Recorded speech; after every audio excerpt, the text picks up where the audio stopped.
시청자님들께 저희들이 처음 시작하는 화상 대회가 되어서 줄에 다소 이런 예기치 못한 점이 있습니다. 늘 이야기해 주시고 먼저 우리 정용호의 6천여 전국 교군들을 대표하시는 부산대학의 이 김성진 교수님의 말씀을 듣겠습니다. 말씀의 제목은 문재인 한명숙 재판의 흥망이라 이런 제목으로 말씀을 해주시겠습니다. 말씀해 주시죠. 네, 반갑습니다. 부산대학교 김성인 교수입니다. 문재인 정권이 자행한 과오 가운데 가장 대표적인 것은 아무래도 법치주의 파괴라고 할 수 있을 것입니다. 우리들은 이제껏 전혀 경험해보지 못했고 앞으로도 결코 겪지 않을 것 같은 정권의 행태를 지켜봐야 했습니다. 폭행죄로 수사를 받아야 할 사람들이 대한민국 법무부의 장관과 차관을 맡고 있다는 사실도 경악스러운데 법무부 장관이 박범계 그리고 법무부 차관이 임용구가 공교롭게도 법조계의 대표적인 사조직인 우리법 연구회 출신입니다. 법무부의 원격 조정에 의해서 검찰 조직을 장악할 수 있는 대검찰청 감찰부장 역시 우리법 연구회 출신입니다. 노무현 정권에서 저기 마이크를 다른 분 꺼주시면 좋겠습니다. 저기 주호순 대표님하고 국민의힘 기대 대표님을 마이크를 좀 꺼주세요. 이게 울려서 주호순 대표님이 계속 지금 트러블을 일으키고 있어요. 그렇죠. 꺼주세요. 예, 됐습니다. 우리법 연구회는 2018년 12월에 해산되었다고 하는데 해산의 표면적인 이유는 신입 회원의 부족입니다. 해산 당시 회원이 40여 명에 불과했다고 합니다. 회원 수가 수십 명에 불과한 우리본 연구회가 대한민국의 법치주의를 지켜야 할 헌법적인 사법기관 모두를 장악한 것입니다. 우리본 연구회는 간판은 내려놨지만 실제로는 정권 사수를 위한 법조계의 사령탑 역할을 하고 있는 것입니다. 극소수의 사조직이 법무부를 장악한 회를 단적으로 보여주는 예가 추미애와 박범계에 의해 남발된 수사지휘권 발동입니다. 헌정사상 첫 수사지휘권 발동은 2005년 10월에 천정배 전 장관에 의해서 이루어졌는데 그 당시는 강정구 전 동국대 교수 사건에 대해서 불구속 수사를 지시했던 것입니다. 그러니까 추미애 장관은 15년 만에 신라젠 관련 취재 의혹 사건에 대해서 수사지휘권을 발동한 데 이어서 그리고 또 3개월 만에 다시 라임 자산 운용 사건 등과 관련해서 수사지휘권을 발동한 것입니다. 추미애에 이어서 박범계가 법무부 장관을 이어받게 되었는데 추미애의 수사지휘권 발동은 윤석열 찍어내기를 위한 것이었다면 이 법무부의 장차관과 대검 감찰부장 모두를 우리법 연구회 출신 장악하고 있는 박범계 법무부의 수사지휘권 발동은 오로지 한명숙 국명용이라고 할 수가 있습니다. 박범계 법무부 장관은 문재인 대통령의 수처럼 움직인다는 말을 듣습니다. 그렇다면 왜 문재인은 한명숙 구하기에 올인할까요? 한명숙 전 총리는 문재인 정권 출범 직후인 2017년 8월 23일에 2년의 형기를 마치고 만기 출소했습니다. 문재인 대통령은 한명숙 전 총리가 대법원에서 2년형의 확정 판결을 받았을 때 당시 새정치민주연합 대표를 지내고 있었는데 이 문재인은 온당치 않은 판결이다 이렇게 말하면서 재심을 청구하겠다고 밝힌 바 있습니다.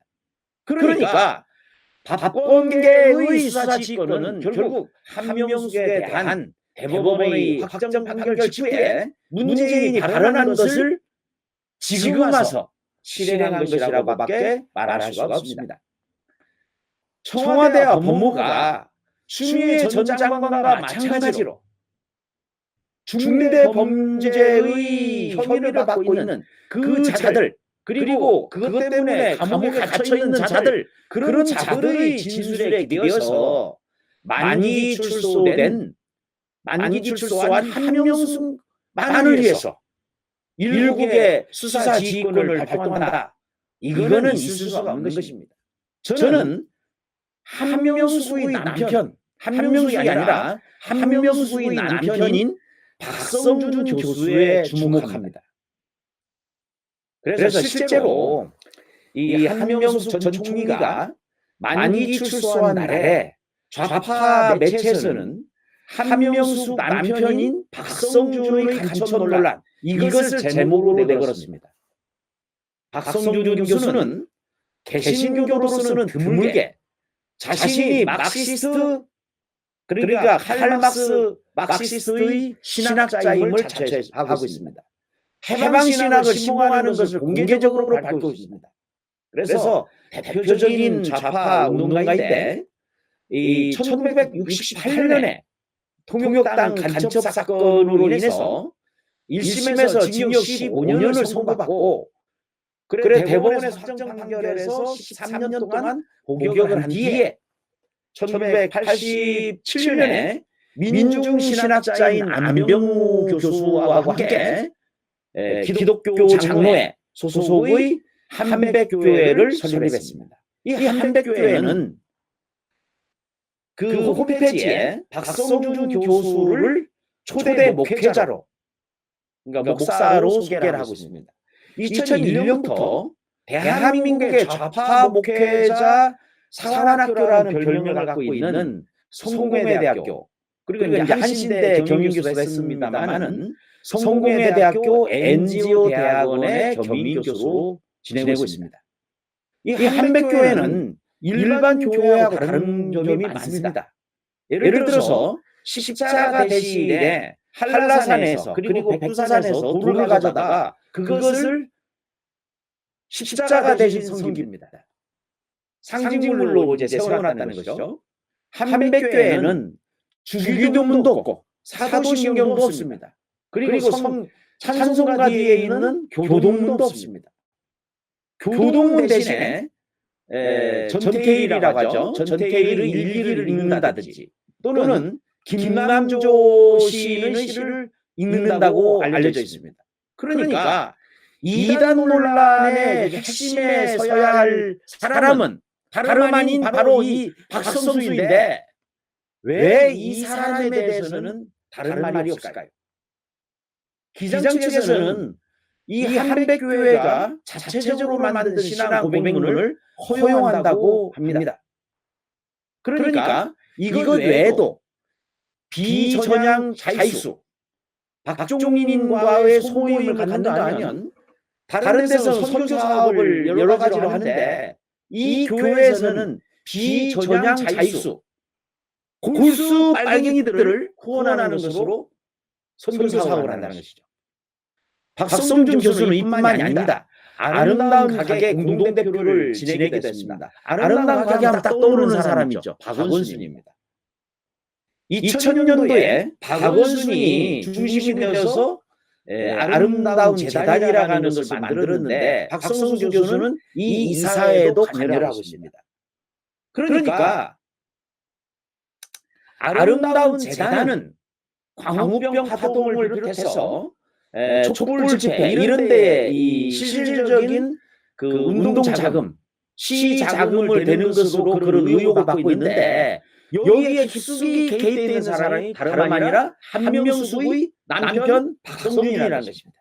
요건데 한명숙의 남편 박성준은 문재인 정권의 출범 그리고 지금까지 진행해오는 이 모든 것에 막강한 영향력을 행사하는 인물이다 이렇게 말할 수가 있습니다. 그러니까 문재인 정권은 노골적으로 이건 삼척공자라도 할 수 있는 방법으로 법치주의를 유린해가면서 한명숙에 대해서 한명숙의 그 대법원 확정 판결을 뒤집으려고 이런 수사지휘권이라는 이런 행태로 보이고 있는 것입니다. 오늘부터 공식 선거운동이 시작됩니다. 서울, 부산 시장 보궐선거는 박원순과 오거돈의 성추행으로 실시되는 것이죠. 선거관리위원회에서는 이번 보궐선거를 왜 이것까지 불법이라고 얘기를 하는데 참 너무나도 어처구니가 없습니다. 이 4.7 보궐선거는 단순히 서울, 부산 시장을 뽑는 것이 아닙니다.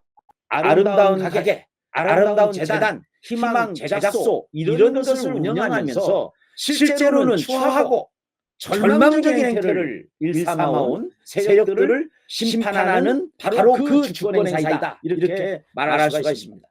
우리는 대한민국의 자유민주주의 그리고 법치주의를 파괴해온 세력들을 결코 용서할 수 없습니다. 반면에 이들 반역의 우리들과 싸우겠다 이렇게 다짐을 하고 저들 대한민국 파괴 세력에 대해서 투쟁과 타도를 기치로 내건 용사들에 대해서는 과거의 어떤 가오도 판단착오도 용서해 줘야 할 것입니다. 대한민국의 법치와 자유민주주의를 회복하기 위해서 헌신하겠다고 다짐하고 약속한 이 자유의 투쟁 대열에 합류한 이들은 모두가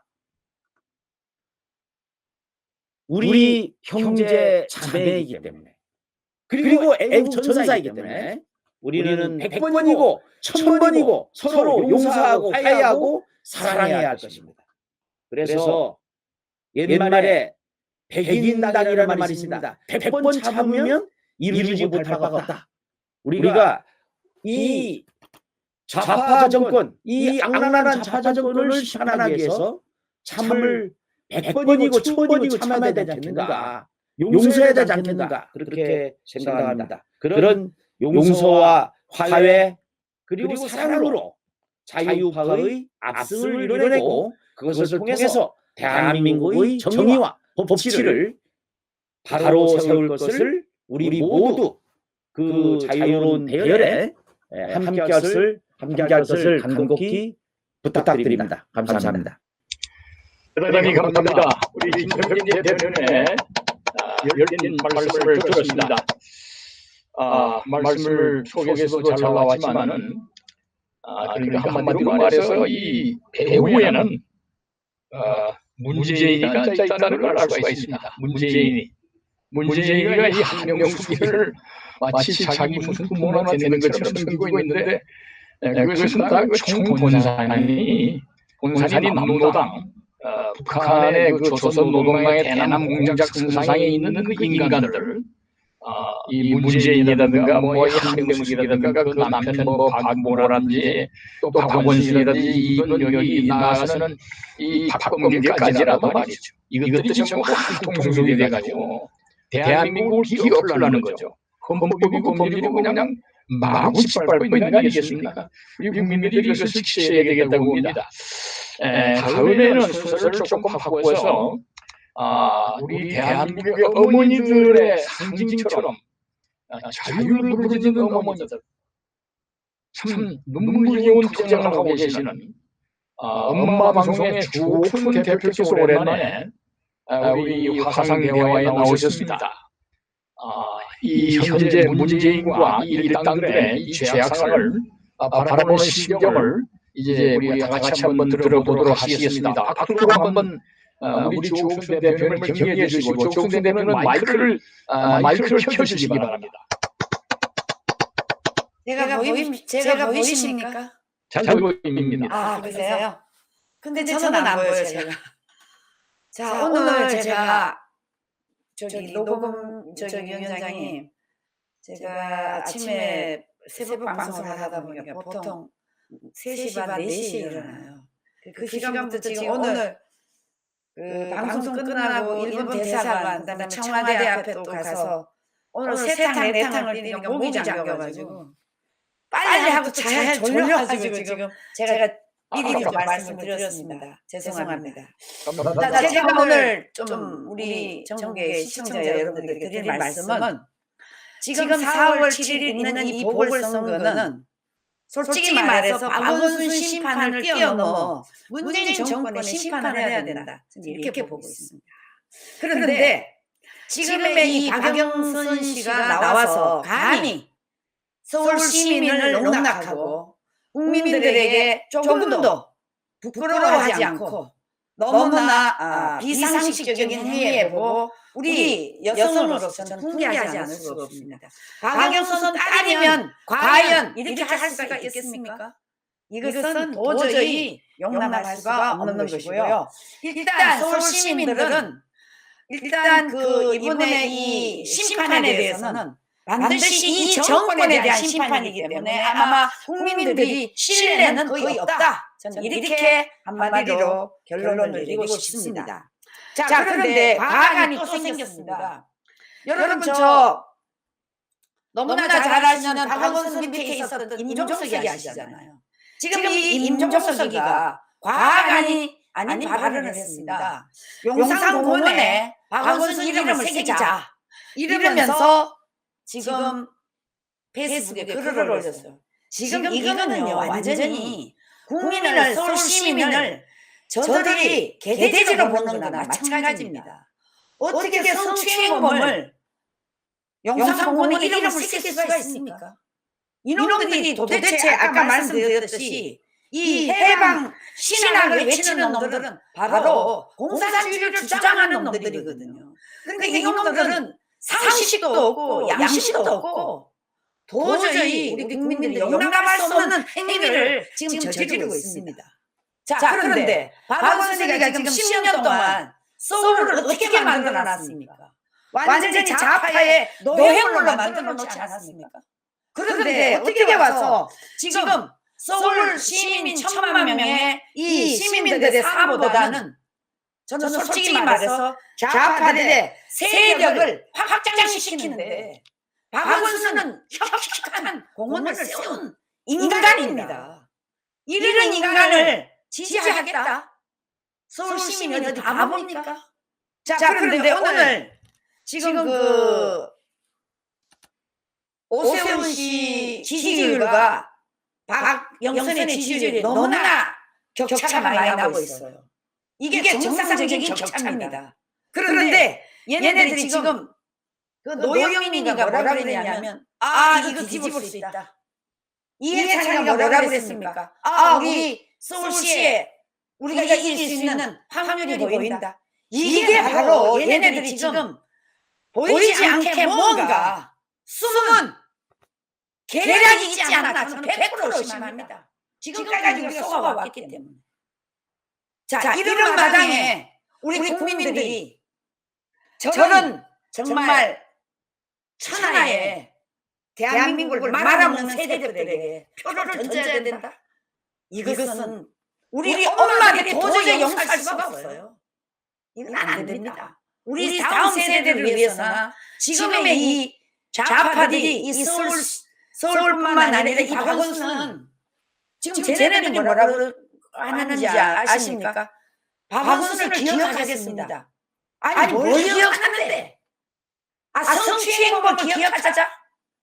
이거는요 도저히 용납이 안 되는 발언을 하고 있습니다. 자, 그래서 기억을 하자는 이 발언은 뭐냐? 바로 대한민국의 주사파 세력들, 이 극좌익 세력들의 진지전을 정부를 향해서 다 구축해놨으니까 박원순이 너의 공로가 크다 이 얘기 아니겠어요?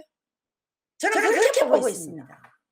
그래서 이번에 이 좌파 세력들의 소나기에 들어가 있는 이 서울시를 반드시 탈환을 해서 우리 자유민주국민들 광화문 이승만 광장에서 마음껏 저 문재인의 정책 실패, 대한민국의 70년의 역사를 다 엎어버린 저 문재인 패거리 일당 놈들을 반드시 심판해야 된다. 그래서 저는 오세훈 시장이 어떻게 됐든 단일후보가 됐기 때문에 반드시 탈환을 해야 된다. 저는 이렇게 감히 우리 서울 시민들과 또 이 유튜브를 보고 계시는 우리 시청자 여러분들에게 강력하게 말씀을 드릴 수가 있겠습니다.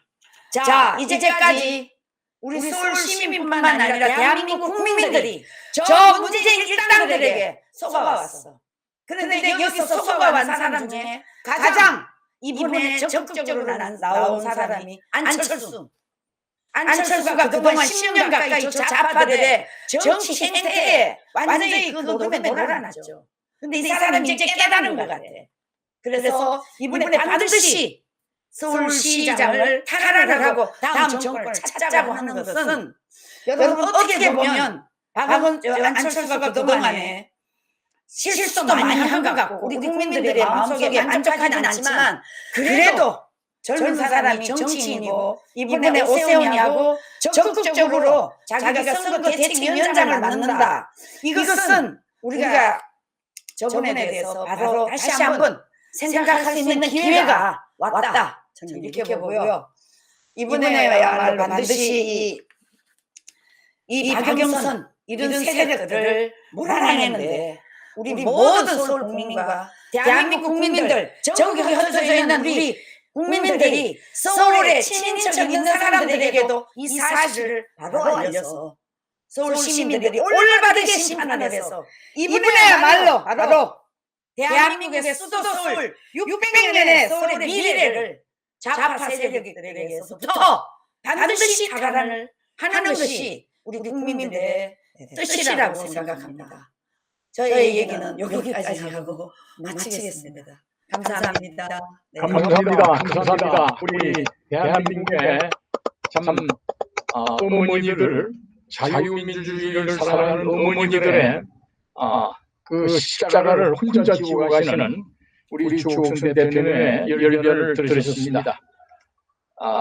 이번 선거는 그야말로 대한민국을 파괴시키는 세력을 쓸어내는 그런 의미가 있는 보궐선거라 생각이 됩니다. 이번에는 프리덤 뉴스의 이상로 대표님의 말씀이 계시겠습니다. 말씀은 표 바꿔치기와 주사기 바꿔치기 이런 제목으로 말씀이 계시겠습니다. 박수로 격려해 주시면 감사하겠습니다. 네, 감사합니다. 오래간만에 뵙는 분도 있고요. 이렇게 밤에 깊은 대화를 나눌 수 있어서 상당히 기쁩니다. 제가 오늘 말씀드릴 것은 최근에 있었던 문재인 대통령 백신에 관계되는 얘기입니다. 백신 주사가 좀 말이 많죠. 말이 많은 이유가 있습니다. 왜냐하면 그 사진을 보면 두 가지의 조작이 있습니다. 어떤 조작이 있는가 하면 원래 그 자리가 한 2주 전에 종로 소방서 대원이 백신을 접종받은 자리였습니다. 똑같은 위치에 사진을 찍었어요. 그러니까 문재인 대통령과 김정숙 씨가 이렇게 백신을 맞은 장소하고 똑같은 장소, 똑같은 각도에서 그 종로 소방서 대원 두 사람이 사진을 이렇게 백신을 사진을 찍은 사진이 있습니다. 그러니까 비교가 되는 거죠. 그러니까 그 사진과 소방서원들이 백신을 맞을 때 사진과 문 대통령이 백신을 맞을 때 사진을 비교할 수 있게 된 겁니다. 근데 그러니까 두 가지의 기본적인 차이가 있습니다. 어떤 차이가 있냐면 없는 것이 생겼고 있는 것이 없어졌습니다. 그러니까 없는 것이 생긴 것은 뭐냐면 칸막이가 없었던 것이 소방대원들이 맞을 때는 칸막이가 없었는데 문재인 대통령한테 칸막이가 있었습니다. 또한 있던 것이 없어진 건 뭐냐면 시계입니다. 문재인 간호사 뒤에 시계가 이렇게 달린 시계가 있는데 소방대원이 쓸 때 시계가 있었어요. 근데 문재인 대통령이 말할 때 시계가 없었다는 겁니다. 앞에 칸막이는 없었는데 생긴 겁니다. 조작인데요. 두 가지의 조작이 뭐냐면 없었던 칸막이가 생겼고 있었던 시계가 없었다는 겁니다. 조작이 반드시 나쁜 뜻은 아닙니다. 왜냐하면 인위적으로 만드는 거죠. 인위적으로 뭔가를 설치했는데 자기적으로 뭔가를 했는데 그것이 좋은 의미일 수도 있고 나쁜 의미일 수 있습니다. 근데 이 영상에 갖고 있는 문제는 무엇이냐면 이겁니다. 질병관리본부 쪽에서 해명이 처음에는 그냥 의심을 하지 마라. 문재인 대통령이 맞은 백신은 아스트라제네카다.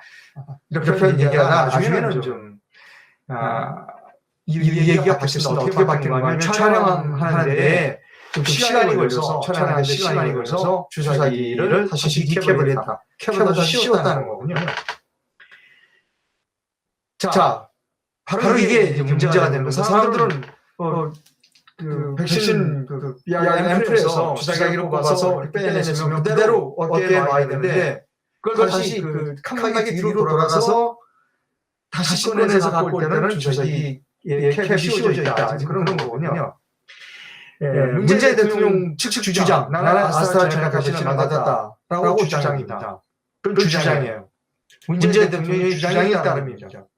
그것이 왜 주장이냐면 우리가 문재인 대통령 처음부터 아스트라제네카 백신 들어오는 첫날 문재인 대통령 정부가 맞아라라고 요구를 했어요. 왜냐하면 아스트라제네카 백신이 매우 불안정하기 때문에 사람들이 불안했다. 그러니까 미국의 원수들을 보면 미국은 대통령이 직접 먼저 만난다. 당신이 맞아라 하는데 안 맞았어요 결국. 나중에 이제 맞게 되는데 그렇다면 어떻게 되냐면 기왕 그렇게 되면 생방송으로 맞았어야 되는 겁니다. 생방송으로 그냥 맞았어야 되는 건데 근데 생방이 아니었다는 겁니다. 생방이 아니고 녹화 방송이었어요. 녹화 방송이었다는 건 뭐냐면 편집이 됐다는 걸 의미합니다. 편집이 됐다는 걸 의미하는 두 개의 증거가 칸막이가 있었고 뒤에 시계가 없었다는 것이죠. 그래서 우리가 그 비디오에 진위를 확인할 수 없다는 겁니다. 그 비디오가 진짜로 사실을 말해주는지 아니면 조작된 것인지를 알 수 없다는 것이죠. 근데 청와대에서는 맞았다고 그러고 문재인 사과를 하니까 결론하더라 아무 문제 없습니다. 이렇게 맞으십시오라고 했는데 제명관리 당국에서는 그런 사실을 SNS에 표현하는 사람은 수사를 의뢰했다고 그럽니다. 제가 여기서 이게 우리나라 선거 제도와 비슷하구나. 지금 우리나라 선거, 특히 4.15 총선에서 우리가 의심을 가는 부분이 있습니다. 지금 사전 투표가 특히 의심이 가는데 사전 투표에서 특정한 지역에 특정한 그 정당이 일정한 퍼센테이지로 높은 비율이 나오는 겁니다. 그 다음에 이제 QR코드로 사용할 수 있는 버터로 돼 있는데 QR코드를 쓴 겁니다. 그 다음에 이제 그 투표지 보관함에 보면 뭐 빵빵지가 나오고, 그 다음에 개표할 때 보면 이렇게 위로 붙어있는 풀이 붙어있는 그런 그 투표지가 나옵니다. 그리고 빳빳하게 10,000원짜리 뭐 수백 장이 있어서 빳빳한 투표지가 나옵니다. 근데 믿으라는 거예요. 믿으라는 겁니다. 이거 부정이 없었어요. 믿으세요. 부정이 있다고 말하는 사람들은 아주 정신이 이상한 사람입니다. 라고 말한다는 것이죠. 믿으세요.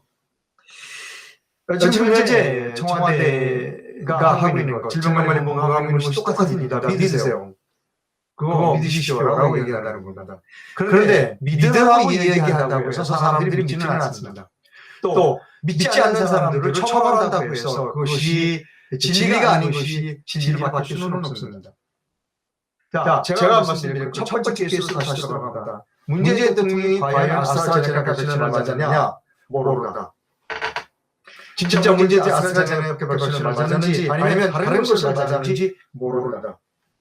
사실은 무엇이냐? 문재인 대통령이 아스트라제네카 백신을 맞았다고 주장하는 것, 그것은 사실이다. 문재인 대통령이 주장한다, 그건 사실이다. 그러나 진실이 아닐 수는 있다. 사실과 진실은 다르니까.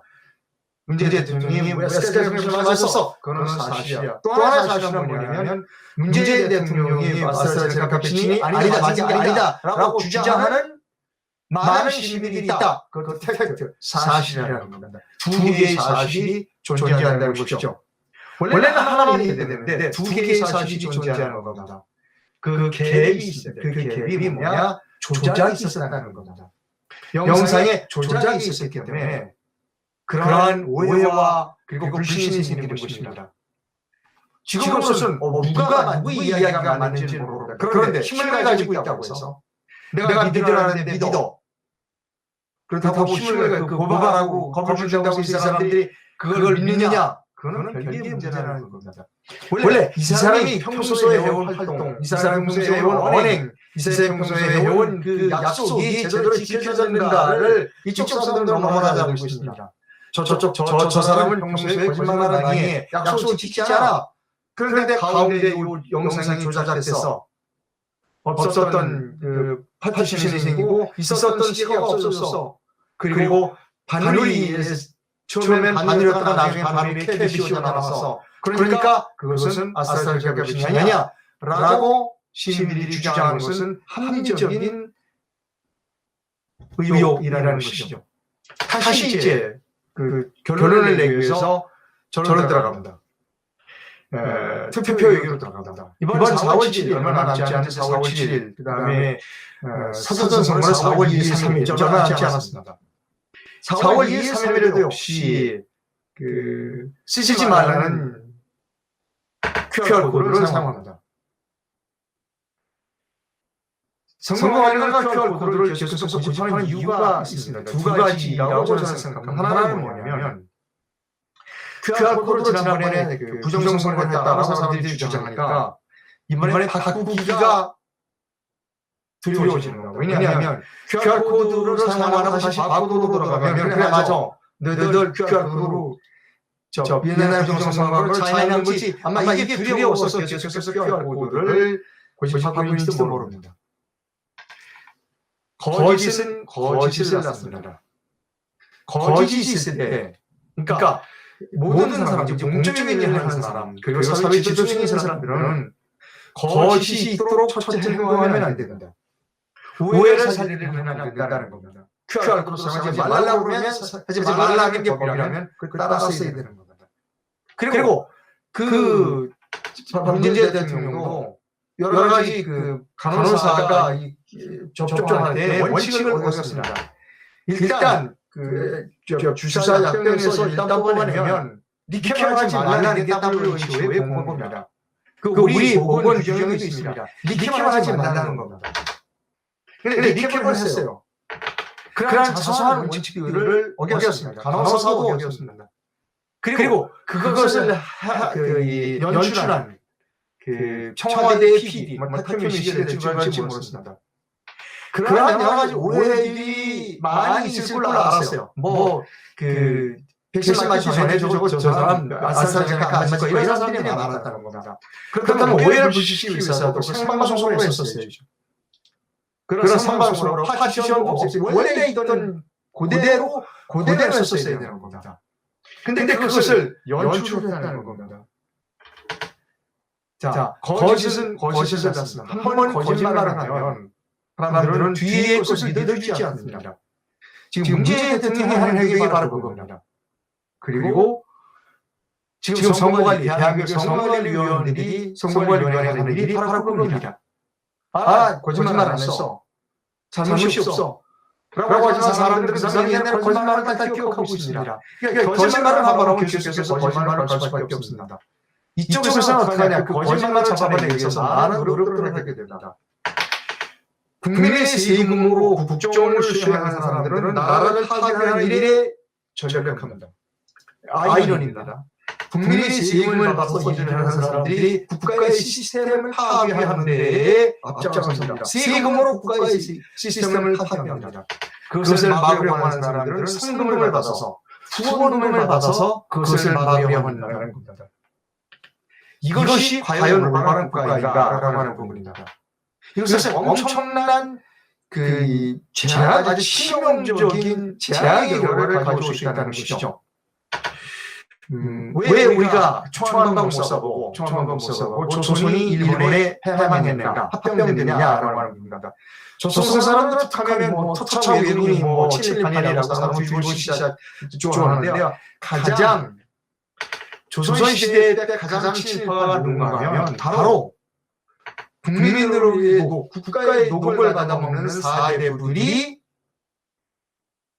일반 평민들을 위해서 일하지 않고 자신들이 사리사욕을 취하는 것이 그들이 가장 친일파입니다. 지금 우리나라의 가장 친일파가 누구인가? 라고 하면 국민의 녹을 받아서 세금을 받아서 시스템을 파괴하고 있는 사람들, 그 사람들이 친일파인 것입니다. 자, 여기서 오늘 주입니다. 오늘 제목을 다시 한번 말씀드리면 백신 바꿔치기와 표 바꿔치기는 국가를 파멸로 이끄는 매우 위험한 행동이다. 그리고 그 책임은 이쪽에 있는 것이 아니라 그것을 수행한 쪽, 그들에게 있다.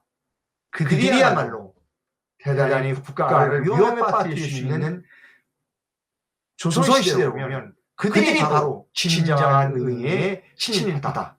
이렇게 말씀드릴 수 있습니다. 줄입니다. 감사합니다. 우리 임상의 대표의 날카로운 지적에 아주 공감을 합니다. 전 세계적으로 요새 국가 대통령들이, 원수들이 백신을 제일 먼저 손선에서 맞고 있는데 한국의 이 문재인은 뒤늦게 마치 못 이겨서 끌려나가서 맞는 것 같은 그런 그 행태를 하고 말았는데 그나마도 이러한 그 전무후무한 거짓 사기극에 좀 휘말려 있는데 이 진상은 정말 가려봐야 된다 생각합니다. 문재인은 취임한 이후에 너무나 거짓말을 많이 했기 때문에 이런 일까지 나오지 않았나 이렇게 생각이 됩니다. 이 주사를 시행한 간호사가 양심선언을 해야 된다고 저는 봅니다. 대단히 감사합니다. 다음에는 우리 최대집 우리 용사님의 하모니카 연주를 한번 듣고 한숨 돌려서 오늘의 오늘의 연설을 계속하는 게 좋을 것 같습니다. 우리 최대집 연주자님의 하모니카 연주를 박수로 환영을 하겠습니다.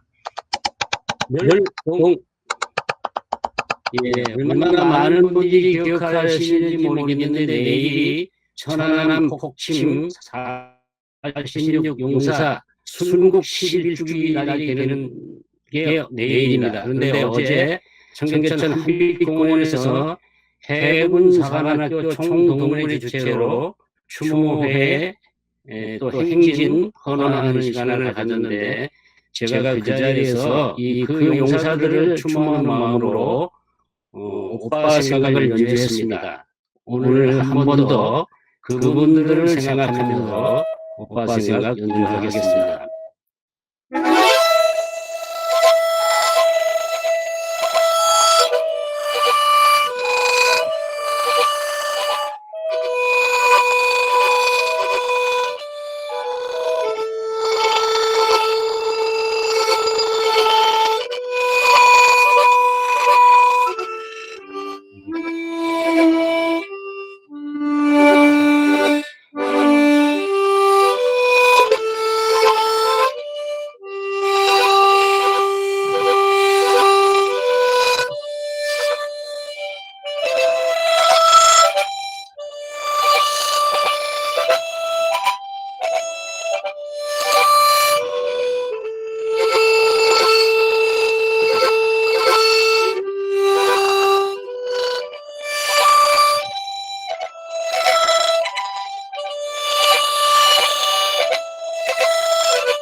열공 감사합니다. 우리 최대진 전장님의 하모니카 연주가 오늘 이 천안함 우리 순국 용사들의 그 영혼을 조금이라도 살려줄 수 있다면은 정말 큰 영광이 되겠습니다. 정말 그 구성진 곡조를 너무 잘 연주해서 감사드립니다. 다음에는 먼저 우리 이승학 우리 총장님, 제주 4.3 사건 진실 규명 도민연대 사무총장님이신 이승학 총장님의 남노당의 10차 지령서의 진상이라고 하는 제주 4.3 사건 당시의 공미들의 그 준동에 관한 진상을 밝히는 말씀을 듣겠습니다. 앞으로 격려해 주시면 감사하겠습니다. 안녕하세요. 저는 제주 4.3 사건 진실 규명 도민연대 사무총장 이승학입니다. 오늘 말씀드릴 것은 남노당이 10차 지령서 1947년 3월 10일 정오를 기하여 민관 총파업을 하라. 남노당 제주도당은 3.1절 불법 시위로 인하여 인간인 사망과 중상 당한 것을 이용하여 제주도 3.1 사건 대책 남노당 투쟁위원회를 결성하여 3월 7일 각읍면위원회에 3.1 사건 대책 투쟁에 관하여야 한 장문이 제10차 지령서를 내려보냈습니다. 앞서 남노당 대정연담은 전도 총파업을 가결하여 조직부장 김달삼을 도당 본부에 확인했습니다. 3.1 사건 대책 투쟁에 대하여 대정면이 건의를 부대로 하여 작성한 지령서의 주요 내용은 3월 10일 정오를 기하여 총파업에 들어갈 것, 요구 조건은 발포 책임자 강동료 및 발포한 경관을 살인죄로 즉시 처형하라. 경찰 관계의 수뇌부는 즉시 해임, 책임 해임하라. 피살당한 동포의 유가족의 생활을 전적으로 보장하며 피상자에게 충분한 치료비와 위로금을 즉시 지불하라. 3.1 사건에 관련되어 피감된 인사를 즉시 무조건 석방하라. 경관이 무장을 즉시 해제하라. 경찰에서 친일파, 민족반역을 즉시 추출하라.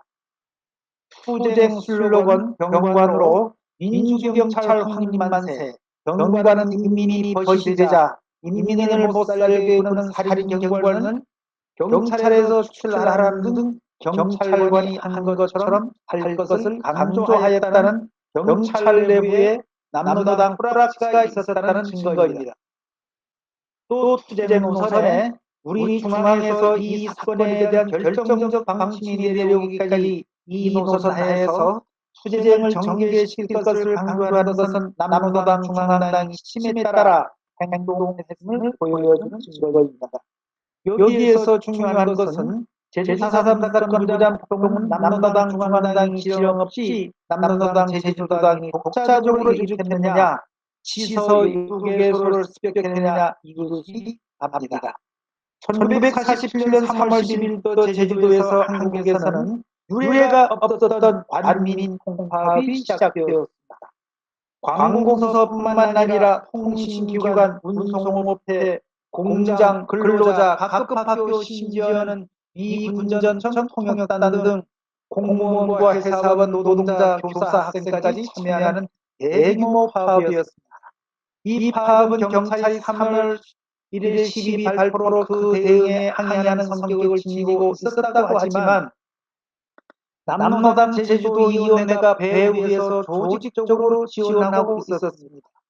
관공서, 학교, 기업체 등 파업단체 대표들은 3월 11일 패동 파업이 효과적인 실효를 거두기 위해 연합적인 전선을 펴기로 하고 파업단체 대표들은 제주읍 공동투쟁위원회를 구성했습니다.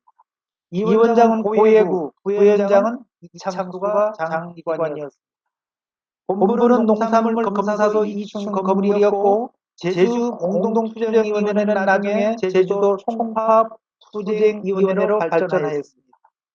파업은 제주뿐만 아니라 삽시간에 강연으로 퍼졌습니다. 남로당 불확실히 침투되었던 도청은 대장국으로 선전책, 조직책, 동원책 등을 선정해놓고 직원회의를 소집한 자리에서 노골적인 파업 선동을 하고 반발하는 직원들에게는 협박과 공갈로 발언을 봉쇄하고 있었습니다.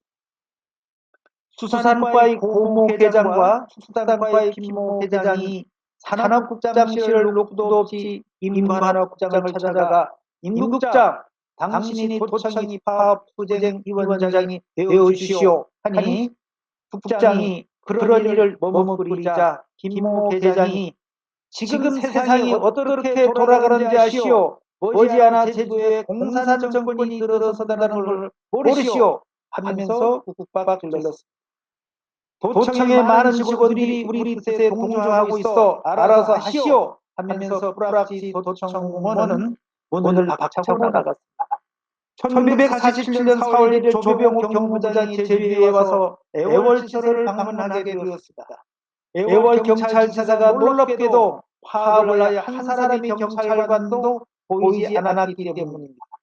김만희 지사장을 찾았으나 어디로 갔는지 종족자 알 길이 없었습니다. 정문 앞에는 남로당에서 써붙인 파업 상명사가 뻗어시 눈길을 끌어서 조병욱 경무부장은 물끄러미 구경하고 있는 한 주민을 불러 벽보를 떼시오 하고 일렀으니 협조는커녕 냉소만을 던지는 것이었습니다.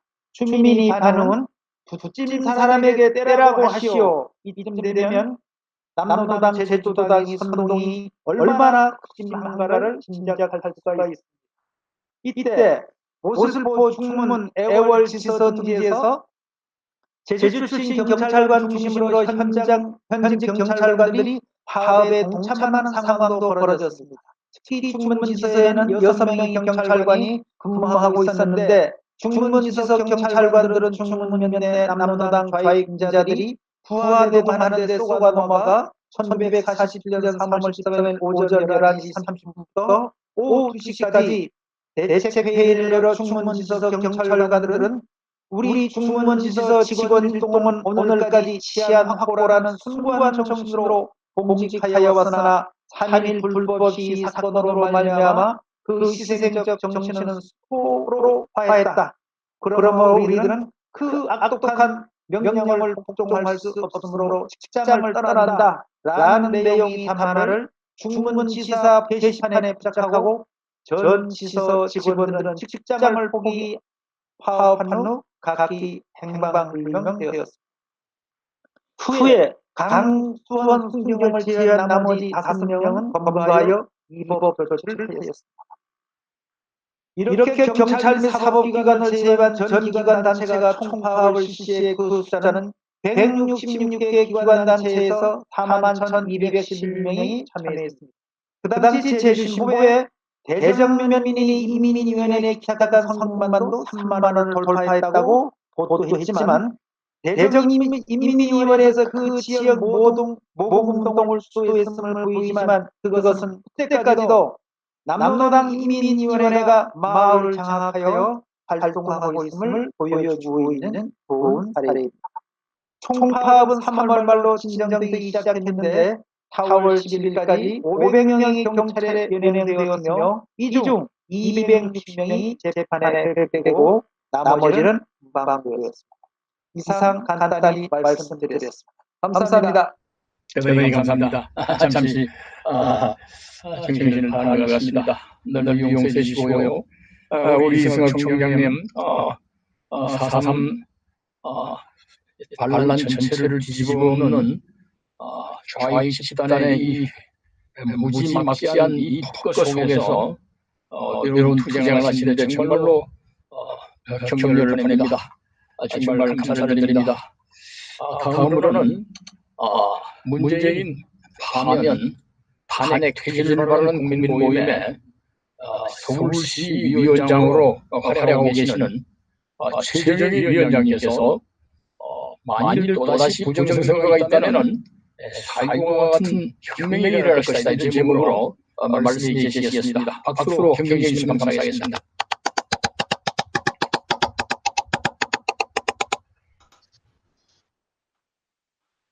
마이크 켜주시죠.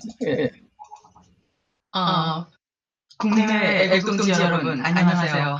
저는 국민모임의 서울시위원장 최정희입니다. 오늘 저는 문재인과 민주당 반역정권이 4.7 서울 부산시장 보궐선거에서 다시 4.15 총선과 같이 부정선거를 저지른다면 무서운 국민저항으로 제2의 4.19가 일어날 것임을 경고하고자 합니다. 저는 문재인 파면, 탄핵, 퇴진을 바라는 국민모임이 전국 100만 회원의 이름으로 발표한 지난 3월 23일 기자회견 내용을 다시 한번 애국동지님들과 함께 나누고자 합니다. 우리 문재인 파면, 탄핵, 퇴진을 바라는 국민모임은 강력히 요구합니다. 문재인과 민주당은 지난 4년간의 국가 파괴 폭정과 국민 고통에 대한 책임을 지고 내각 총사퇴할 것과 내년 대선을 엄정한 공명선거로 치르기 위해 거국 중립내각을 즉각 구성할 것을 요구합니다.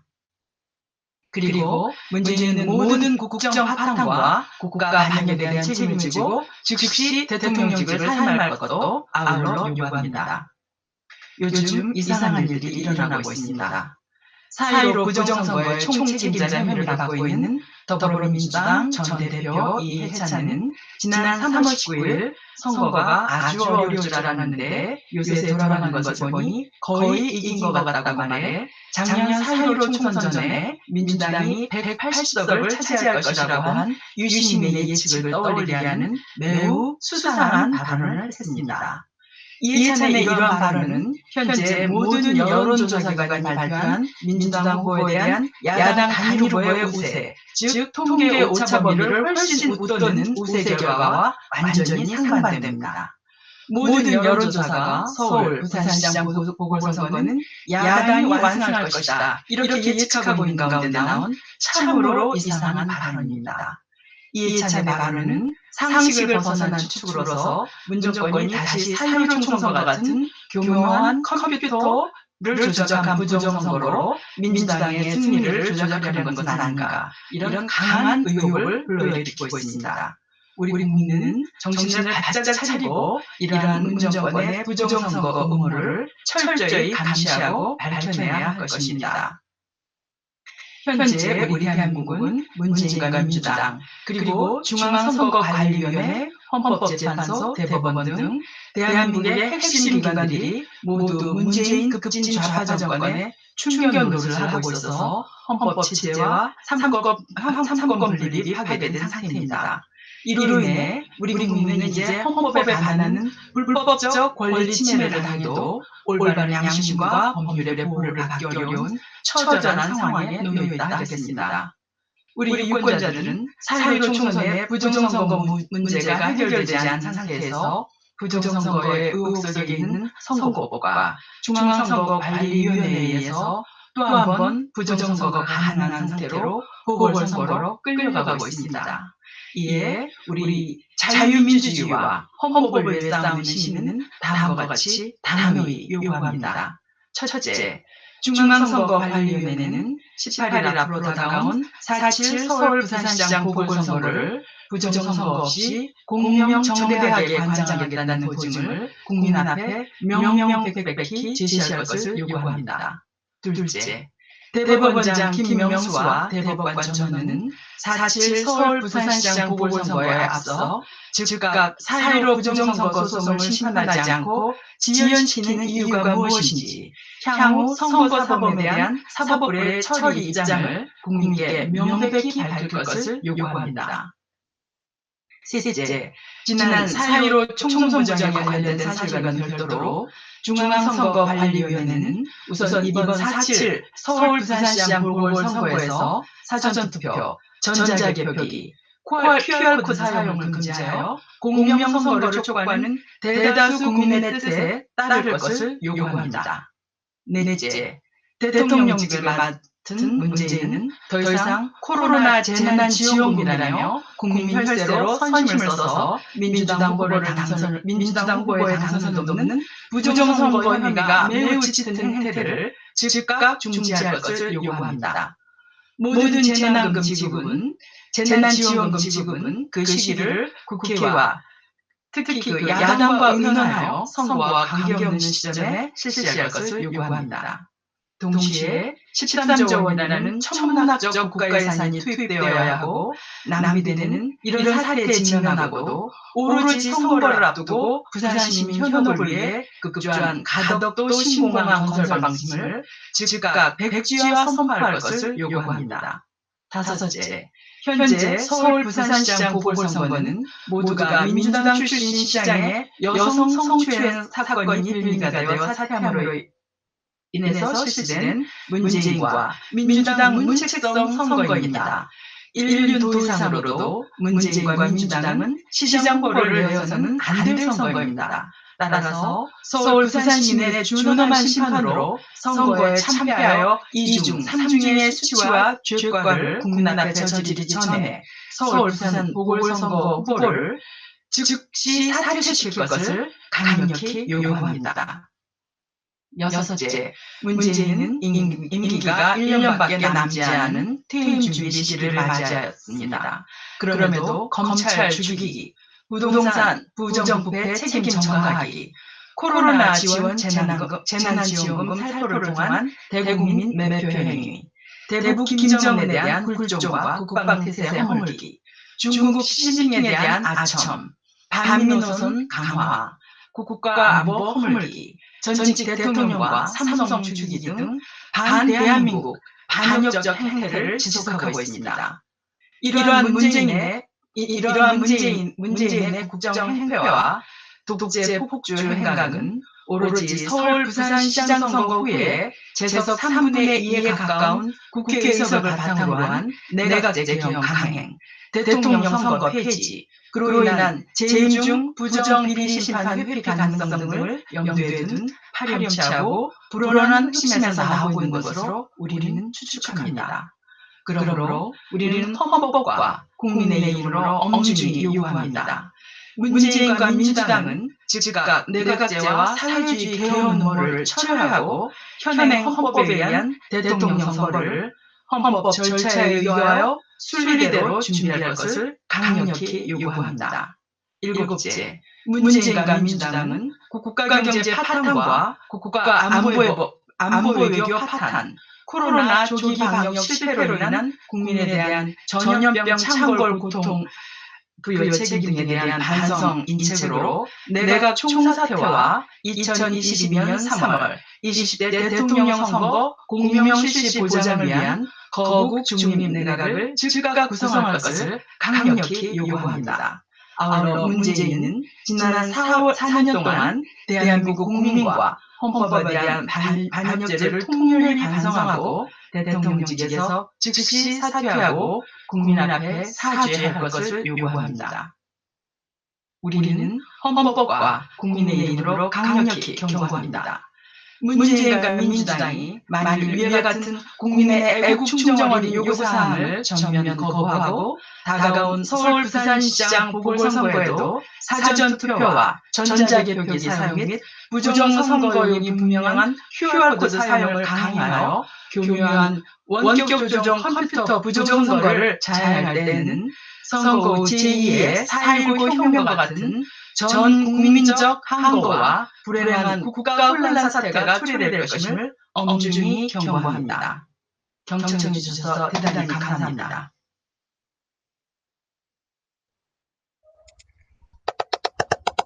감사합니다. 감사합니다. 문재인 탄하면 탄핵 해지를 바라는 국민모임의 서울시위원장 최위원장님의 그야말로 문재인 입당에 대한 후 심판과 같은 말씀을 들었습니다. 속이 후련합니다. 오늘 6분의 나라를 걱정하시는 이 나라의 자유민주주의를 걱정하시는 애국 충정어린 말씀을 우리가 겪어뵙습니다. 이 현실을 지시하는 그러한 계기가 되도록 정말 국민들이 바라는 계기가 되어서는 마음 간절합니다. 앞서 얘기하지 않겠는 생각이 듭니다. 다음 시간에 또 더 좋은 얘기를 나누기로 하고 오늘은 이것으로 제15차 문재인과 민주당 심판을 위한 화상 총궐기대회를 끝내겠습니다. 여러 가지로 부족한 점이 많이 있었습니다만은 앞으로 더욱더 개선해 나가겠습니다. 다음에 제16차 우리 화상대회는 4월 1일 목요일 밤 8시가 되겠습니다. 여러 가지 후문 또 가르치시고 또 격려도 해주시고 또 이 시간을 많이 시청해 주시는 감사드리겠고 또 태국의 FM 여러분 구독과 또 그 좋아요를 많이 해주시면은 큰 이 앞으로 이 자유파의 싸움에 도움이 되겠습니다. 오늘 연사님들 너무 감사합니다. 이상으로 15차 화상 홀기 대회를 끝내도록 하겠습니다. 다 같이 박수 한번 하고 끝내도록 하겠습니다. 감사합니다.